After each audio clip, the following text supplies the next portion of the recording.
Assalamu alaikum. I'm Dr. Muhammad Kamran Khan, working as assistant professor in Government College University, Faisalabad. So first of all, I would like to appreciate the efforts of organizers. They organized this event, even this in this pandemic situation. So I really appreciate it. So today in this conference, I will talk about the sonication technology. This sonication technology actually have a big use in food science and technology, but today particularly I will talk about its use for the modification of food ingredients.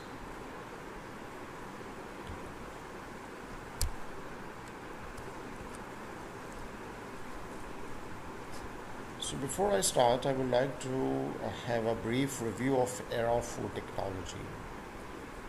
So if we see in 1950 to 1960s, food scientists and food technologists, they work on the efficiency. Actually, they have worked on various processes, how to improve the processes for better final product. Then in 1970s, the focus of scientists and technologists was on the quality of the food product. How to improve the quality, how to increase the shelf life, how to increase the various quality parameters of the food product. And then in 1980 to 1990s, there was work on the flexibility. Means there was one product which was manufactured by the various industries. So we consumers, we have an opportunity to select our same product of different properties or different qualities by the different industries. And after 2000 till now, this sector is working actually on the innovation, and this is actually need of the hour. How? So let's talk about it. So why we required innovation in the industry? Because nowadays the food market, it is now a saturated market. We have a lot of products, we have a lot of competition between the industries, so which urge the industry to go for the innovations. Another reason to go for the innovation is the consumer demand. Consumers, they are now more demanding. They have more specified, individually specified demands. And last but not the least, the consumers, they require low products of low price with high quality. And this is only possible by bringing the innovation in the food products. And if we see, we can see that we have also innovation in the industry as well. So you can say before we had products from different countries, but now there is now a big country who's coming in the retailer market. It's the China market, so we say that we have no China products. So now they are escaping, so there is innovation in the market.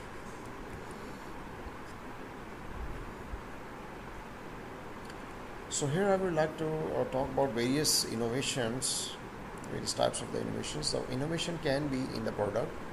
For example, we can have an improved recipe. We can have a product with improved functionality.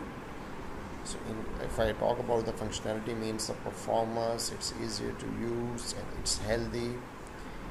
And in product, we can have improved innovative designs and packagings as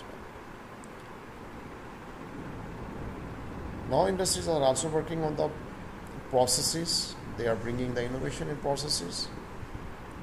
And the objective of these processes is actually to reduce the resources cost. So resources cost means reduce the energy cost, where we can reduce the input cost. Input can be in the form of water as well. So these processes nowadays, which are now very in the market, they are the ultrasound and microwave. They now the industries, they are working on the upscaling of these processes for their products. These ultrasound and microwave, they have already very highly studied at lab scale, but now industries, they are trying to go for the upscaling of these technologies. And that's the market. So as I already told that we have the same product, but the new market, which is the China market.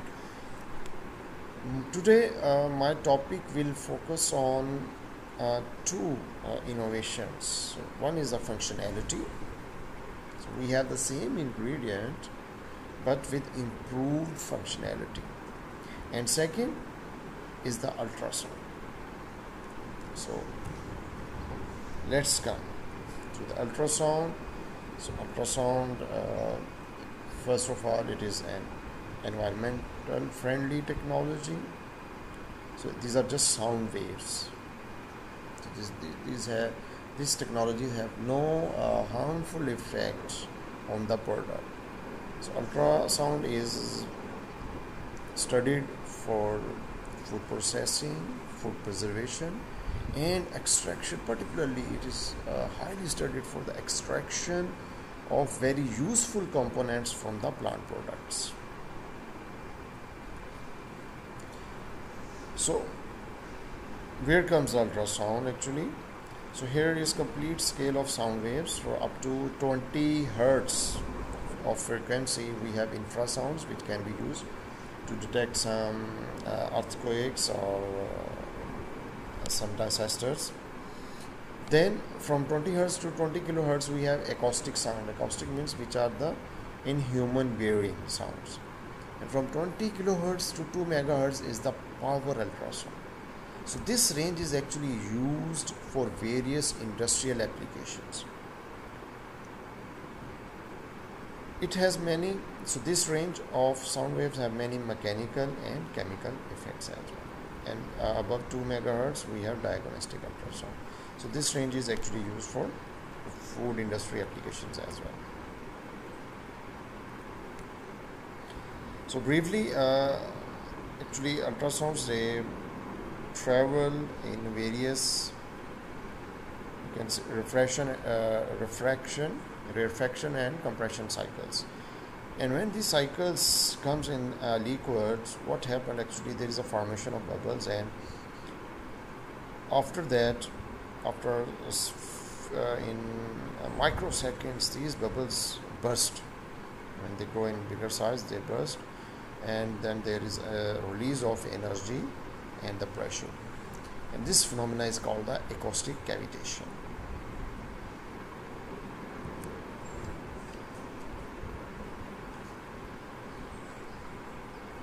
So first here now I will talk about, so modification of food ingredients is the second innovation, and it's also main topic of this presentation. So modifications actually are done to improve certain techno-functional properties of the food ingredients. This may be the improvement in the texture of the final product, resistance against various processing conditions like reef shear. Then it might be, a modification could be for the nutritional improvements, which means the bioavailability of the ingredients. So for example, so if there is a protein modification, it could be to improve the emulsification, foaming, gelation, and the hydration properties of proteins.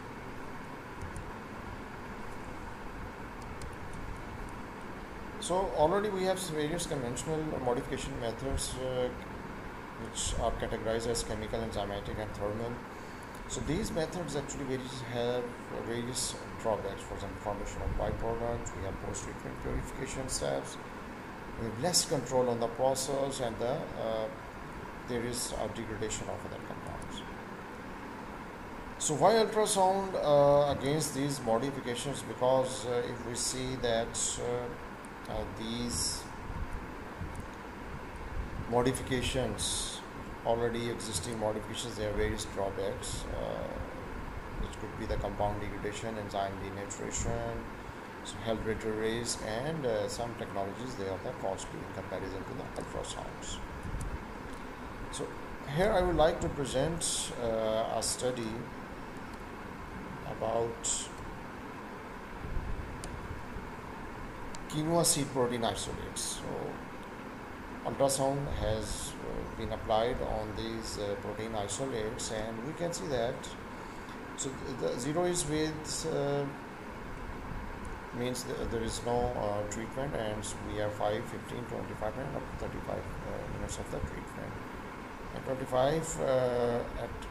25 minutes the sonication has best results in comparison to all other treatments as well as the non-treated sample. So this bar graph is showing actually the emulsion activity and emulsion stability.